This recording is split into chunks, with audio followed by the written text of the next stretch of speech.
2018년 한반도는 또다시 강대국들의 각축장으로 전락할 위기에 직면하고 있습니다. 초강대국인 미국과 중국의 힘이 부딪히기 시작했으며 일본과 러시아의 시선 역시 한반도를 주목하고 있습니다. 하지만 강대국들의 틈바구니에서 벌어진 지정학적 위기는 이번이 처음은 아닙니다. 지난 5,000년 동안 우리는 강대국들의 사이에서 무수한 위기를 겪어야만 했습니다. If you're small, you have to either be clever or very quiet. Provide security to your people. Neutrality is a very difficult position. Good, smart leaders in Seoul. 다시 찾아온 냉혹한 패권 투쟁의 시대. 한반도의 역사를 통해 찾아낸 패권 교체기의 생존 전략. 이제 그 5,000년의 여정을 시작합니다.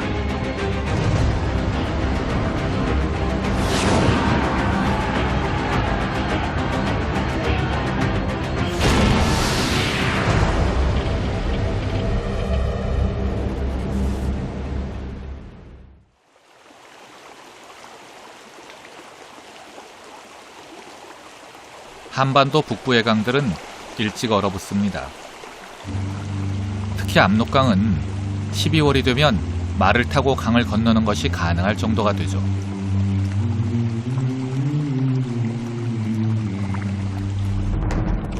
지금으로부터 정확히 1000년 전인 서기 1018년 겨울, 이 얼어붙기 시작한 압록강변에 대규모 군대가 집결합니다. 그들은 11세기의 동아시아를 전쟁의 공포로 몰아넣은 존재, 신흥강대국 거란이었습니다. 압록강변에 집결한 거란군의 목표는 고려였습니다. 당시 고려와 거란 간의 전쟁은 무려 30년간에 걸쳐 치열하게 전개되고 있었습니다. 북방에 떠오르는 강자 거란은 이 지긋지긋한 공방전을 끝내기 위해 전면전을 펼칠 각오로 침공을 준비한 것입니다. 이 전쟁은 단지 고려와 거란 간의 전쟁으로 끝나지 않았습니다. 이후 100여 년간의 동아시아 국제 질서가 바로 이 전쟁을 통해 만들어졌죠. 그런데 고려와 거란은 왜 이렇게 전면전의 상황으로 들어가게 된 것일까요? 그리고 고려는 어떻게 이 위기를 극복할 수 있었을까요?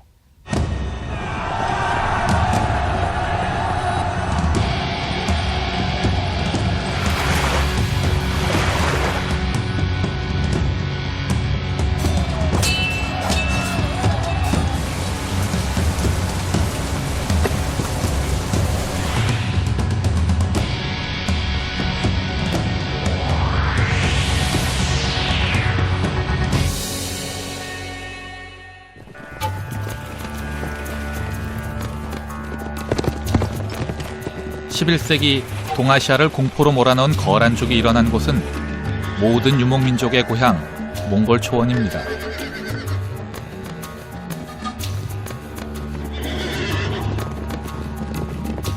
그런데 유목의 땅 몽골에는 말과 양만이 아니라 남쪽의 농경민족이 볼 수 없는 특별한 동물이 하나 살고 있습니다.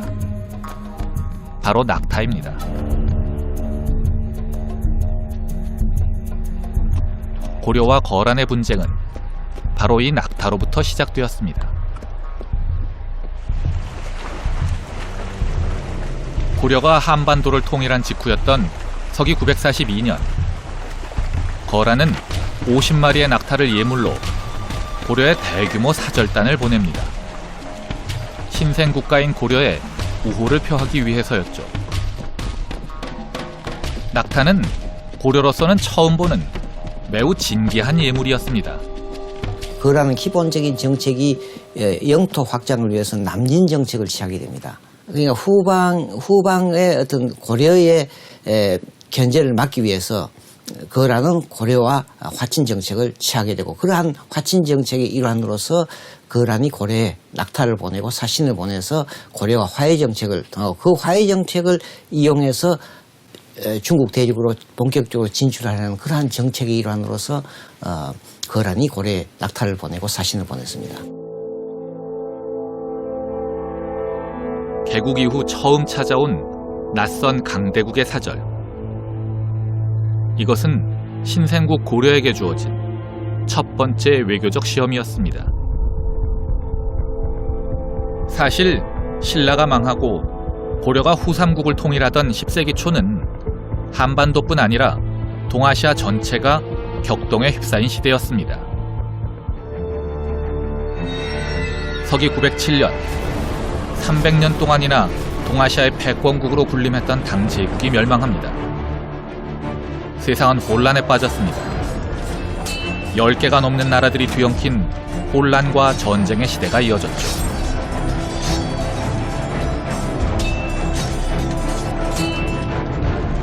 그리고 이런 패권의 공백은 북방 유목민족에게 새로운 성장의 기회를 주었습니다.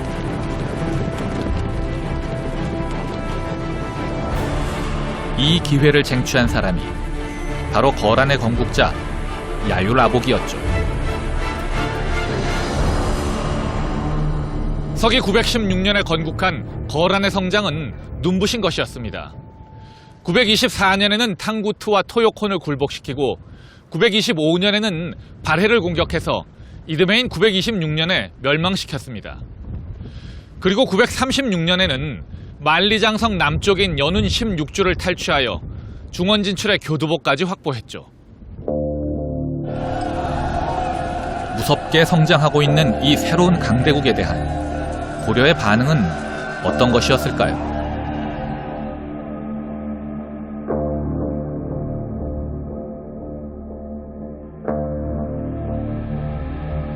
이자를 끌어내라!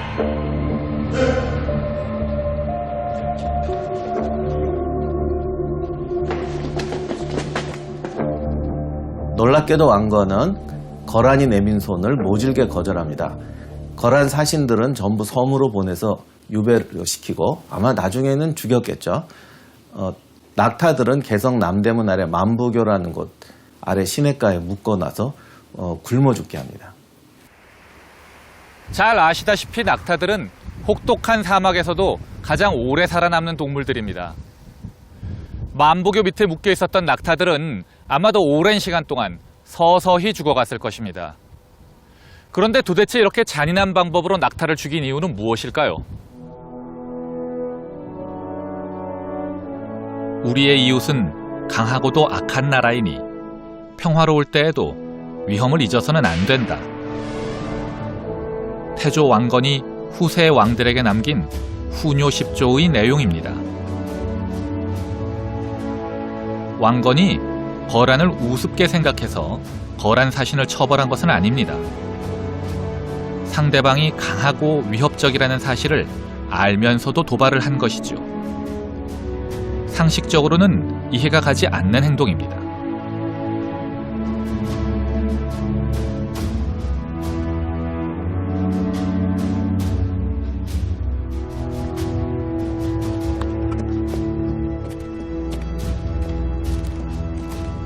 왕건의 행동을 이해하기 위해서는 거란의 사신이 고려를 방문하던 해로부터 8년 전인 934년으로 돌아가야 합니다.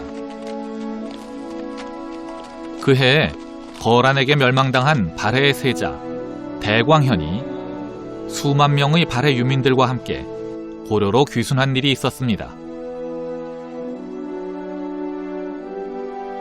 호족들 사이의 불안정한 균형 위에서 왕권을 유지하고 있던 태조 왕건에게 발해 유민은 하늘이 보내준 원군이었습니다.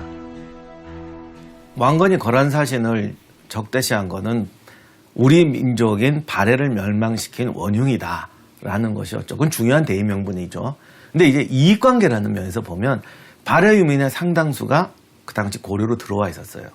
그리고 이들이 후백제와의 오히려 수세에 몰려있던 고려에 상당히 큰 힘이 될 거라는 자산이 되고, 그리고 고려는 북방과 남쪽에서 양쪽에 지금 적을 두고 있거든요. 그러니까 북방 방어선을 지켜줄 탄탄한 세력이 필요한데 발해 유민처럼 좋은 세력이 어디에 있겠어요. 그러니 당장 발해 유민의 이익이 되게 행동해야 되겠죠. 그리고 또 하나, 거란은 너무 멀리 서서 발해는 치지만 여기까지 올 리는 없을 거다. 또 그러한 문제도 분명히 작용했을 겁니다. 태조 왕건은 자신의 핵심 지지 기반인 발해 유민에게 보여주기 위해 필요 이상으로 강경한 대응을 한 것입니다. 하지만 왕건도 알고 있었던 것처럼 거란은 강대국입니다. 이런 강대국을 상대로 아무리 국내 정치적인 필요성이 있다고 할지라도 강경 발언을 일삼는 것은 재앙을 부르는 일입니다. 때문에 조선 후기의 실학자인 성호 이익은 왕건의 대응을 어리석기 그지없는 대응이었다고 혹평한 바 있습니다. 하지만 왕건에게도 나름대로의 대책은 있었습니다. 먼 나라와 손잡고 가까운 나라와 싸운다는 원교 근공의 전략이었습니다. 고려는 거란이 발해를 멸망시켰다고 하는 거를 명분으로 삼아서 중국 중원의 국가들과 연합해서 거란을 견제하고 공격하는 것을 전략으로 삼았습니다. 거란의 1차 침략을 받게 되는 990년대까지 약 70년간 고려의 기본적인 대외 전략은 중국 중원 국가와 연합해서 거란을 견제하고 때로는 공격할 수 있다고 하는 원교 근공 전략이었다고 말할 수 있습니다.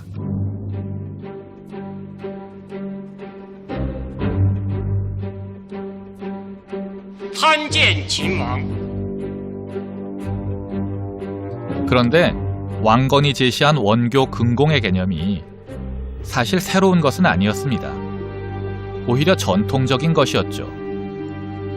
이 개념의 창안자는 전국시대의 전략가인 범수였습니다. 기원전 270년 진나라 소왕은 가장 멀리 있는 강대국인 제나라에 대한 공격을 준비하고 있었습니다. Banju advised the king, who hoped to conquer the more distant country of Qi. He advised him first, what you want to do is you have to find a way to ally yourself with the distant country of Qi, which he hoped to conquer, and ally yourself with that distant country because we have two neighbors in between us and that distant country. So ally yourself with the distant, conquer your two neighbors, and then we have a wide open path to Qi. And he followed that advice, and they were successful. 범수의 주장은 이렇습니다. 멀리 있는 나라는 공격하기도 어렵고 점령을 유지하기도 어렵기 때문에 가까운 나라부터 먼저 점령한 후 마지막에 고립된 멀리 있는 나라를 공격하는 것이 더 유리하다는 것입니다. 소왕은 이 전략에 따라 멀리 있는 강대국인 제나라와의 화친을 추구했습니다. 진나라의 화친 제의에 제나라는 희희낙낙했습니다. 가장 강력한 적인 진나라가 화친을 청하자 덥석 제안을 받아들인 것이죠. 그리곤 마음을 아주 푹 놓았습니다.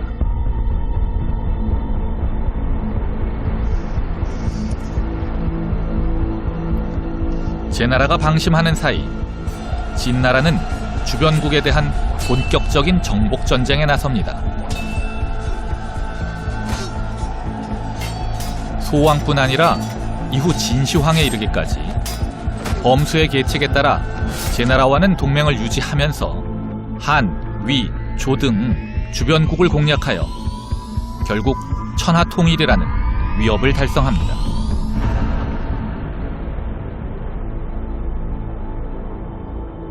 사실 우리나라에서도 원교 근공 정책을 성공적으로 실시한 예가 있습니다. 바로 세종입니다. 세종은 멀리 있는 강대국인 명나라에 대해서는 철저히 우호 관계를 유지하고 바로 이웃한 여진족에 대해서는 팽창 정책을 추진했습니다. 그 결과 세종은 사군과 육진을 개척함으로써 조선의 북방 영토를 안정시킬 수 있었습니다. 원교 근공의 전략은 분명 효과적인 전략이기는 합니다. 진나라에서도 효과를 보았고 세종도 효과를 보았죠. 하지만 여기에는 대전제가 있습니다. 이것은 상대방보다 강한 강대국이 구사하는 팽창 정책이라는 것입니다. 원교 근공의 전략은 기본적으로 주변 사회들을 공격해서 자신의 세력을 확장하기 위한 팽창주의 외교 논리, 그래서 심지어는 전쟁의 논리로 되기 쉽다는 그런 문제점을 갖고 있습니다. 그 강대국의 입장에서는 그렇게 하는 것이 자신의 전략을 관철하는 데 큰 도움이 됩니다. 문제는 그 약소국이 다른 강대국의 원교 군공 논리에 포섭되어서 자기 주변에, 자기 바로 이웃에 있는 다른 강대국을 위협하는 어떤 군사적인 전초기지로서 또는 다른 강대국의 심장을 겨누는 비수가 될 수 있는 거죠. 그런 경우에 약소국은 굉장히 내재적이고 직접적인 위험에 노출되게 됩니다. 물론 고려도 팽창 정책이었다고 반론을 제기할 수도 있습니다. 실제로 왕건 자신도 발해를 멸망시킨 거란을 몰아내고 북방의 고구려의 옛 영토를 회복하겠다고 여러 차례 의지를 밝힌 적이 있습니다. 그런데 만약에 왕건의 북진 정책이 진심이었다면, 그러니까 정치적인 구호가 아니라 실제 정책이었다면 뭔가 구체적인 준비를 해야만 했을 것입니다.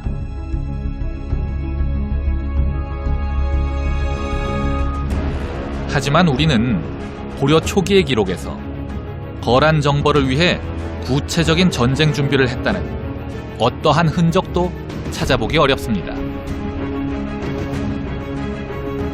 오히려 고려는 자신들의 강경책에 거란이 별다른 반응을 보이지 않자 방심하기까지 했습니다. 고려가 얼마나 방심하고 있었는지는 거란의 1차 침입에 대한 대응을 보면 알 수 있습니다. 서기 993년 소손영이 이끄는 거란군이 기습적으로 압록강을 건넙니다. 자신들의 주적은 거란이라고 늘 부르짖었던 고려였지만 막상 그 거란이 쳐들어왔는데도 싸울 준비는 전혀 되어 있지 않았습니다.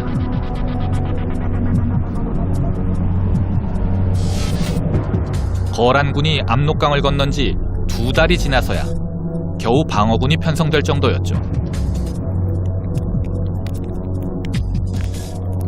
준비 없이 벌인 전투의 결과는 비참했습니다. 첫 전투인 봉산성 전투에서 고려군은 대패합니다.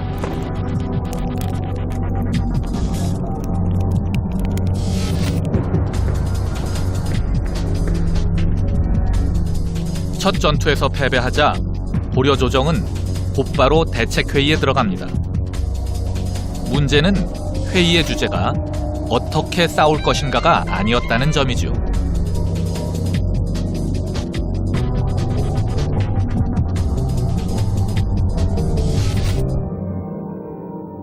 너무나 강한 군대가 수도에 근접해서까지 오니까 고려의 조정으로서는 그 원하는 대로 해주고 그냥 이거 어떻게 마무리를 할 수밖에 없지 않느냐. 이런 이제 이 전의를 상실하고 거란이 원하는 고구려 땅을, 다시 말하면 황해도, 현재 황해도 이북의 북한 땅을 얘기하는 거죠. 그걸 그냥 띄워주고 그러고 이걸 마무리 짓자, 이렇게 이제 결정을 한 겁니다. 결국 그렇게 되면 자비령 이북을 떼어주면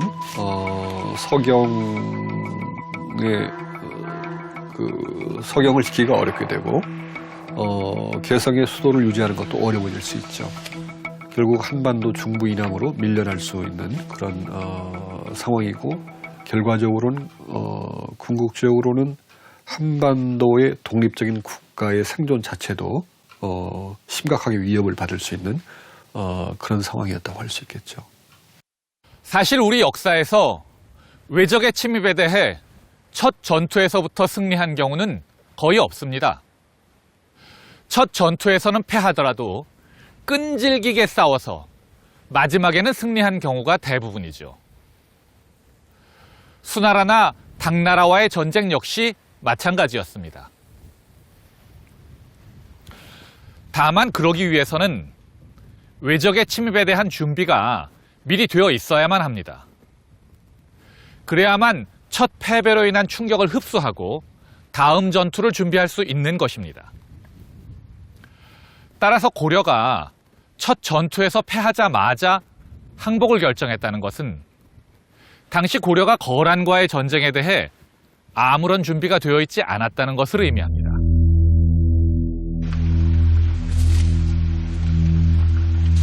서경을 포기하기로 결정한 고려 조정은 쌓아놓은 군량미를 백성들에게 나눠주고 그래도 남아도는 식량은 대동강에 던져버리기로 결정합니다.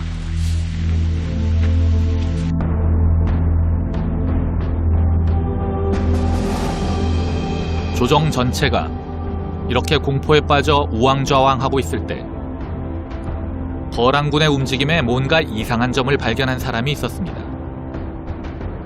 그는 서희였습니다. 서희는 거란군의 움직임이 의심스럽다며 항복에 반대합니다.